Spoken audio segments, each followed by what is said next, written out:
Yes, good evening. First tonight, a major police inquiry into historical child abuse is being expanded to cover more people, including sports instructors, teachers and politicians. Operation Equinox has spent several years investigating the care system in Nottinghamshire.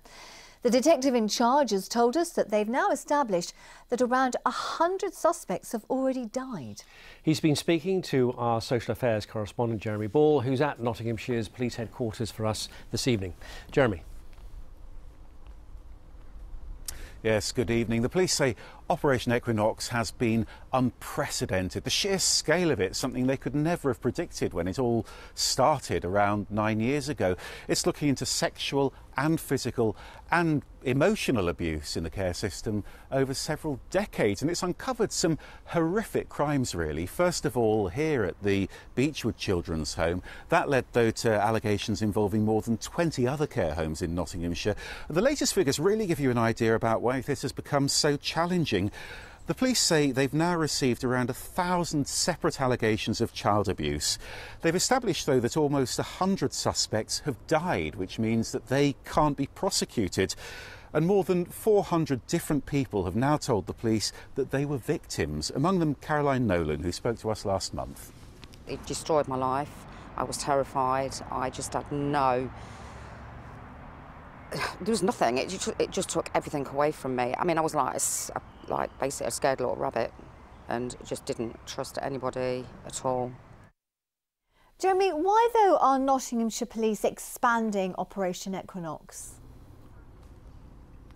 Well, because at the moment it's only dealing with cases linked to children's homes and foster care. But as you know, the police have also had a lot of complaints about places like schools and sports clubs, for instance. So what they're going to do is to extend the remit so that it uncovers all non-recent abuse where the suspect was in a position of trust and where the victim is now an adult. Here's the officer in charge. But it would include working in elderly people's homes, teachers, sports coaches, those that work in Boy Scouts, all of those types of professions. This type of offence has a prolonged and catastrophic effect on people's lives. We've learnt lots of lessons, and so we've got so much better about how we investigate and how we provide care and support to victims, and it's a specialist set of skills. And what has Operation Equinox actually achieved? Well, as we've heard in the past, there has been some frustration that so few of these suspects have ended up with long jail sentences, and that's partly because these cases are so difficult to prove, often after many, many years. But what has happened is that all this information has gone into the National Child Abuse inquiry, and they chose Nottinghamshire as a case study for the care system, partly because of the number of people who came forward to Operation Equinox. Now, there's a lot of interest in that at the moment, because today we've heard that that inquiry is going to publish its report on Nottinghamshire at the end of this month. OK, Jeremy, thank you.